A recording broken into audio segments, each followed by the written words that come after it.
I want to start this morning by paying tribute to the family of Bailey Gwynn.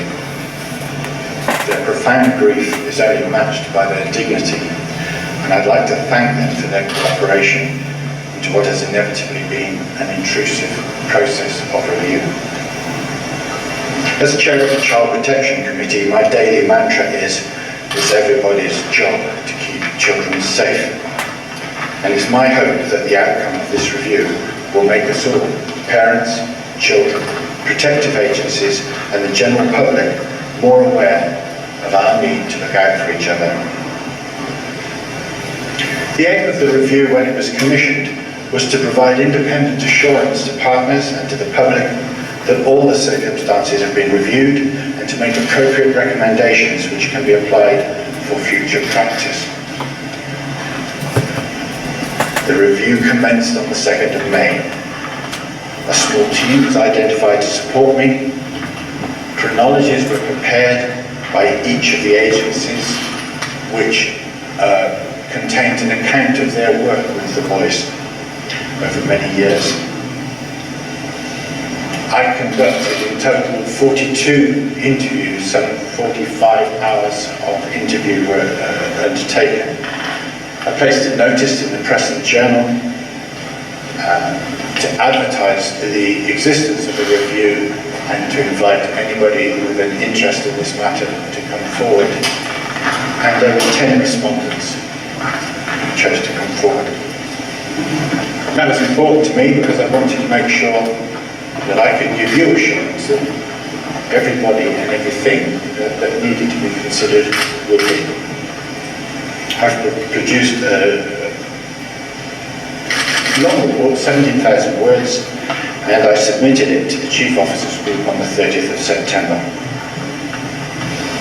Now the review looked at the 28th of October in very considerable detail.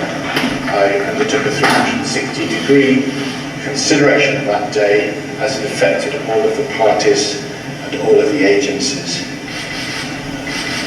who engaged in a very considerable effort to save Bailey's life. The history prepared from the chronologies enabled me to identify appropriate interviewees. And although it's not possible to publish the whole report today, I can confirm that all my conclusions and recommendations are presented here unabridged.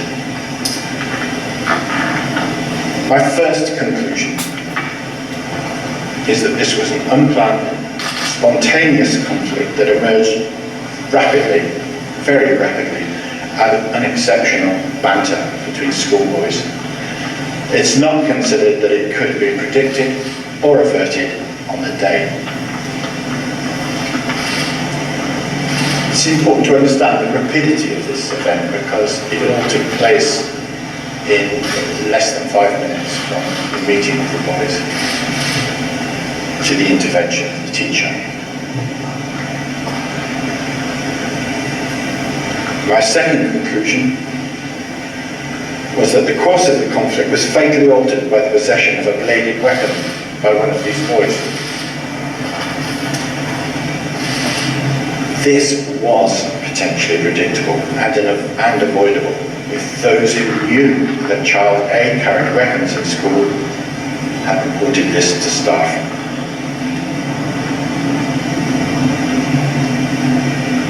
Several children have testified that they were aware of this fact. The incident on the 28th of October was well managed, is my third conclusion. And it's my sincere belief, having spoken to everybody from caretakers to the leader of the council, that there was a tremendous effort made on that day. And I think it's worth me just saying that the head teacher, who can't possibly have imagined what would befall her that day, any more than any one of us would if something so dreadful would happen to us, led the staff team and conducted herself in an exemplary fashion on the day. My fourth conclusion takes us back to 2007. I was made aware very early on that there was some thought, some speculation that Child A had a history, and that history involved an incident in 2007 when he was 8 years old. My conclusion is, having looked at that incident in considerable detail, that it had a marginal significance in relation to later events. Child A was a secondary player on this day and the events that transpired. He was not mentioned significantly in the following correspondence. It did not reveal a violent child, but a child under very significant and continual pressure from his brother, A1.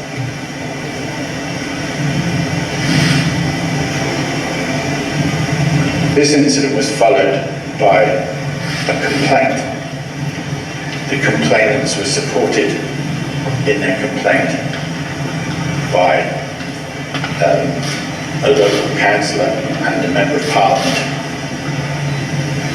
But the complaint became attenuated, stretched out. It took a long time, more than 2 years. And in my opinion, having considered all the papers and all the correspondence, it did not receive a satisfactory outcome.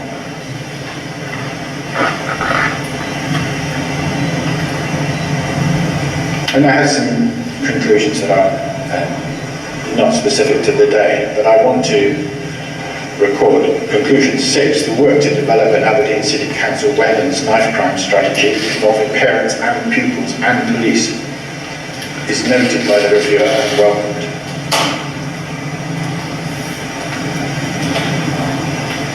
My conclusion 7, stripped of context, reads rather awkwardly, but the redaction of names in the NHS chronologies left some unresolvable ambiguities. NHS Grampian sought consent for record sharing from one significant actor, but this was legitimately denied by him. I don't believe that had any significant impact on the conclusions that I have reached, but it was appropriate to mention it because, as I say, I was unable to resolve one or two matters. Conclusion 8, the move to develop a city-focused chief officers group for public protection is supported. And this essentially describes the process whereby, having had a pan-Grampian group across Murray, Aberdeenshire and Aberdeen to look at these matters. In recent times, an Aberdeen City specific chief officers group has been established, chaired by Angela, and the representations are before you here today. To me, that gives a much tighter accountability, and it's welcomed. I turn now to my recommendations. Before I give you recommendation 1, I just wanted to stress that children and young people must be the key to the solution to knife crime in schools. Rights should always be balanced with obligations, and a theme that will underpin these recommendations is a sense of obligation that children and their parents owe to themselves and their community. This is an important feature of getting it right for every child in Scotland, this sense that we all have to play our part. My first recommendation is that all parents should receive a letter from school at the beginning of year S1 each year. The letter will set out the school rules and expectations of the school with regard to weapons. The letter will be signed and returned to the school. I've seen this in practice in other jurisdictions, and I believe it offers a means of a modest contract between the child, the parent and the school that will enable a greater awareness of just how important these matters are. My second recommendation is that children be at the centre of these reforms and that pupil forums and pupil councils be encouraged to develop safe processes to enable pupils to share their knowledge of weapons with teaching staff. Now this was a critical matter in these events, and so often it is, and we know as adults how we are nervous about disclosing information, clipping, whatever phrase you want to apply, on a friend, particularly if you don't think that friend has any malign intent, he's just showing off a little bit.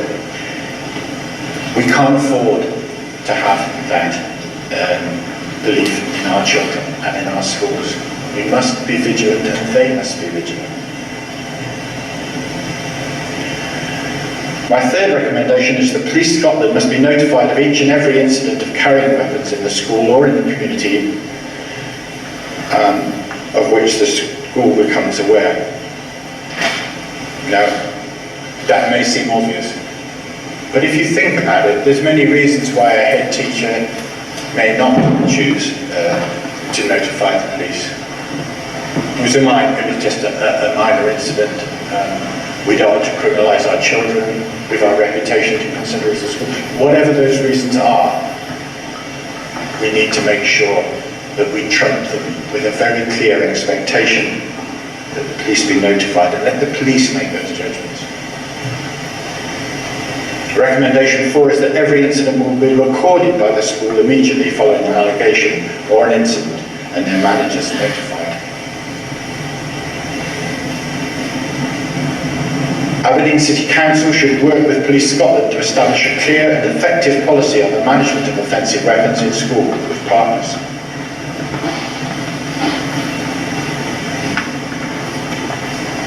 Recommendation 6, in accordance with the law of Scotland, searches must be made with pupils' consent.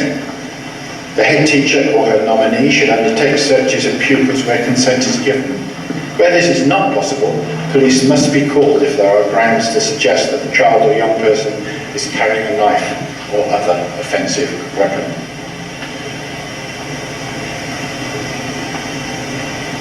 Recommendation 7. A specific search and confiscation protocol should be developed by Police Scotland and Aberdeen City Council as part of their weapons and knife crime strategy, currently under development. We have to think about how we deal with these situations. You will have seen in the press in Aberdeenshire earlier this year that a number of, since the 28th of October, a number of incidents of children in possession of knives in schools have been revealed. We need to know how we're going to respond. We need to be very clear about that, and I'm quite confident, having attended an event with head teachers and Police Scotland, that that work is underway. Recommendation 8 is that individual risk assessments should be completed on all individuals known or suspected to carry offensive weapons. In 9, Aberdeen City Council to work jointly with Police Scotland to develop and deliver age-appropriate training for Primary 7, Secondary 1 and Secondary 5 to support the knife crime strategy. No good having a strategy that isn't trained against. Everybody needs to be aware of it and acting upon it. For recommendation 10, I looked at some work elsewhere in the United Kingdom. 2008, another 16-year-old, Ben Kinsella, a schoolboy, was stabbed and killed in London. His parents established the Ben Kinsella Trust, and that trust has been working throughout the United Kingdom to develop appropriate teaching resources and lesson plans. And I'm recommending that Aberdeen City Council develop work with the Trust in this regard. My next 2 recommendations are addressed to the Scottish Government. Recommendation 11, the Scottish Government should improve the resilience of schools to the threat posed by weapons and give consideration to amending the law in relation to searching pupils. I think the law stands awkwardly at the moment, and I would be pleased to discuss this with any person from government. Recommendation 12, the Scottish Government should explore the further legislative controls that can be brought to bear on the purchase of weapons online. Again, another shocking fact revealed by this is the ease with which one can purchase the most terrifying of weapons online. And as proved in this case, it's possible to purchase without having to sign or seek parental approval. So I'm asking the Scottish Government to explore this. Recommendation 13 and 14 concern bullying. Now, to be clear, bullying didn't feature as a significant issue in relation to this dreadful crime, but it did reveal itself throughout my investigations and my review, as I guess it would in any school anywhere. But the test is really how we manage that, and I'm recommending in recommendation 13 that Aberdeen City Council's 2009 anti-bullying policy be replaced with a policy developed in conjunction with the national charity Respect Me to include the changes following the Children and Young Persons Act 2014. I'm happy to say that work is in train. My 14th recommendation is that individual school anti-bullying policies should be written in terms of the new policy. A senior teacher should be trained to respond to the complaints of bullying and agree outcomes with parents.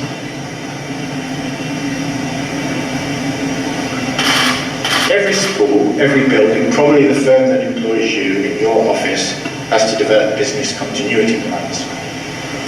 What will happen if there's a flood, or an aeroplane lands on your office, or whatever else it is? Cults Academy had a business continuity plan. It was effective, it was up to date. But I'm recommending that the rigour of the plans needs to be tested for secondary schools. I'm suggesting that a live scenario based on a conflict issue incident of this kind should be undertaken. I believe that would bring some value from these events. My recommendation 17 is to the press. The United Kingdom regulatory bodies, Ofcom and Ipsos, are asked to consider the imposition of a 24-hour bar on reporting and publication of names involved in a fatal incident to allow for the proper and respectful notification to relatives and those intimately affected by the event. In undertaking my work in this review, I was greatly moved by the additional trauma. Recommendation 18 is that Aberdeen City Council develop media training for members and chief officers on the management of communication during adverse events. The City Council to review its complaints policy to ensure it is responsive and expeditious.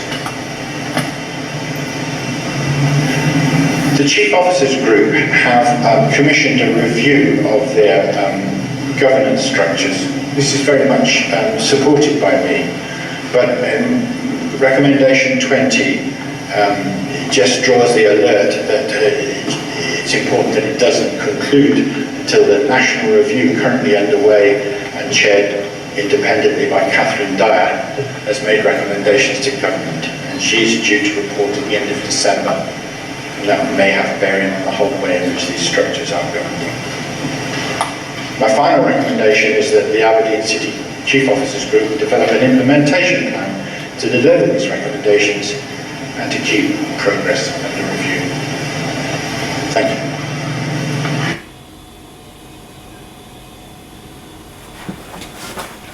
Mine was as strange as